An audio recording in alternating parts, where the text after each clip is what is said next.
Found food is not something that we think about a lot in today's world. We can go outside and we can get food, but we're so used to going to the supermarket to get food and bring it home. Now, everybody has their blackberry bush that they get really excited about, but past that, there is still a whole lot of things that we can get that don't require special equipment, like a tree stand or fishing line. There is food that we can go outside, it's ripe for the taking, and crawfish is one of the absolute best that you can get. So if you're not familiar with crawfish, they are little river critters. They're freshwater guys. You'll find them in streams, rivers, creeks, ponds, sometimes even in ditches. Basically anywhere where fresh water is available, you're probably likely to find a crawfish. They're not in all parts of the world, but they are pretty prolific and they're all over the place. And they're little lobsters. That's what they are. They look like little lobsters. They got little pinchers. They've got the antenna and the little black eyes, and they taste a lot like lobster as well. Now, they are, I guess, a delicacy. And like a lot of things that we cover on this channel, this is a very scalable food. It can be really fancy, or it can be for the working man.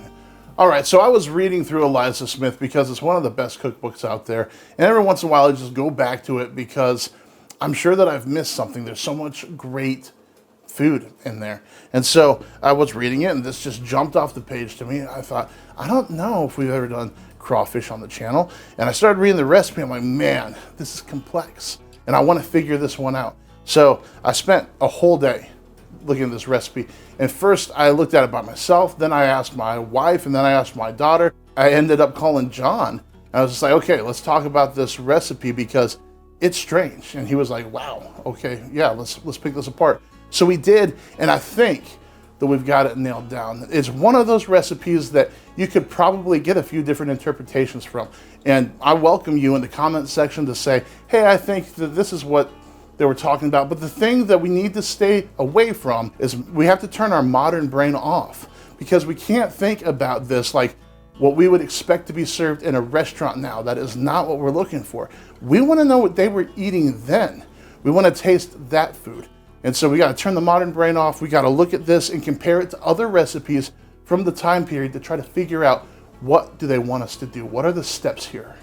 A crawfish soup. Cleanse your crawfish and boil them in water, salt, and spice.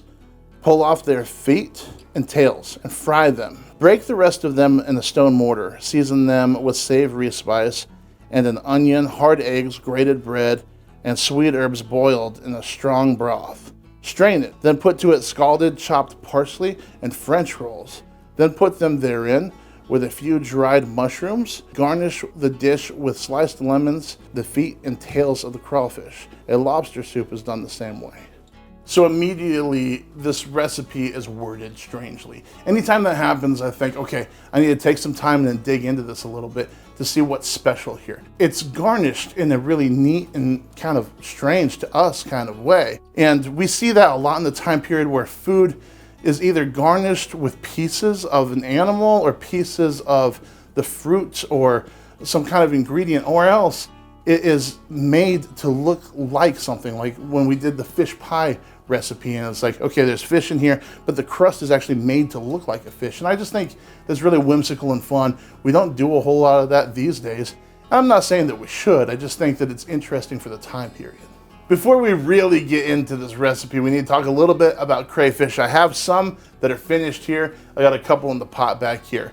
What you need to know is just like any other shellfish, it doesn't take long to cook them. It's like a couple of minutes, few minutes. Now, that is if you're cooking them in a small batch like this or a couple at a time. If you're doing like the big Louisiana style boil, that's gonna take longer, but that's not what this video is about. Just make sure that you're cooking them for a proper amount of time. Look it up so you don't get sick. All right, there are a couple of confusing things about this recipe at first glance. Number one, it says to break the crawfish into a mortar. And then it can be taken like you want to put the seasoning and the breadcrumbs, the onions, the hard eggs, everything in that mortar too and mush it all together. But that does not seem to be what they're calling for. In our modern sense, it almost sounds like, well, that's everything to make like a little meatball, so maybe this is a meatball soup, and it's not. You're just gonna break this up with the shells and everything in a mortar, and then you're gonna add that to make your stock from. The biggest thing here is that most of the meat for a crawfish is in its tail, but it's telling you to just use the tail as a garnish. And so it's a little unclear. It almost seems like there's not any actual crawfish meat in this finished soup. You know, you look at other recipes from the time period for crawfish soup and they have tails in there. So I think that you can experiment with that some at home. I'm gonna do my best to stick exactly to what this recipe is saying, so I'm not gonna include them. And then it makes you wonder, okay, well, as the garnish, would people just eat the meat from the tails with their soup? And I don't think so. I think that they're just there to look pretty with the lemons. If you've never broken down a crayfish, I'll show you real quick how to do it. It's really simple. For this particular recipe though, they want us to take the legs off. The main thing is you want to take this tail, you're going to straighten it out, you're going to push in, you're going to pull out. It's that simple.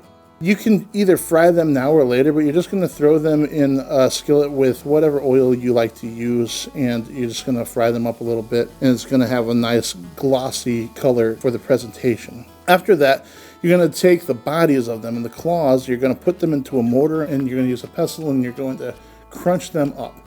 Now all of that is going to go into our next pot of broth. So you don't have to worry about picking the meat cleaner or anything like that. We're just making a really nice stock here. And into that broth, you're going to put some savory spices in there. You're going to get an onion, some hard-boiled eggs. You're going to grate some bread, and you're going to do some sweet herbs, and you're going to boil all that together. And you want a lot of this material inside of the broth so that you can extract a whole lot of flavor. We're going to try to make this as kind of dense as possible. Once you're through with that, we're going to strain it. Once you strain it, you're going to pour your soup into your dish, add a French roll, some mushrooms, and unfortunately, we're in a drought right now, so I don't have any parsley. I couldn't find any. And then you're just going to plate it. Now, when you plate it, you're going to garnish that with lemon and the feet and the tails that you fried up. It's going to come to the plate. It's going to look like an eye-catching, wonderful meal. People are going to be really impressed by the way it looks. So you might be asking yourself, what makes this the working man's crawfish? And I'll explain that to you real quick. I've seen a couple of soup recipes. Now, there's another one in this same book. It's earlier in the book, and it uses 19 ingredients just for that soup. There are 6 other fish in that recipe other than crawfish.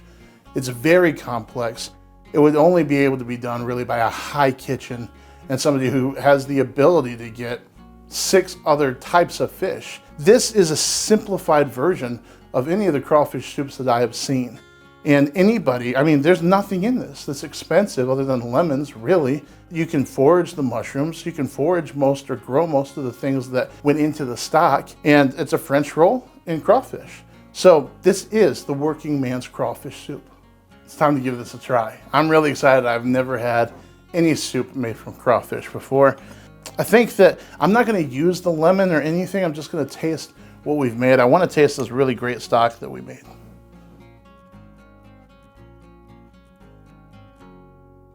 Whoa, okay. I probably put too much pepper in that. It's pretty spicy. I like spicy. I would say don't go crazy with the pepper. And it's kind of nuts that there's a lot of the mushroom flavor, and they're dried mushrooms. We didn't cook them with that. And the crawfish is kind of in the background. It's really nice. I mean, it's obvious that there's fish in there, but I think that if I were going to do this again, I would do twice as many crawfish for the same amount of liquid and really get that flavor in there. It's good, don't get me wrong, but it could be better. It could have more of that, but this is really, really nice. And this could be a wonderful base to any kind of seafood soup that you wanted to do. It's basically just a killer fish broth, and I think that you'll really like it.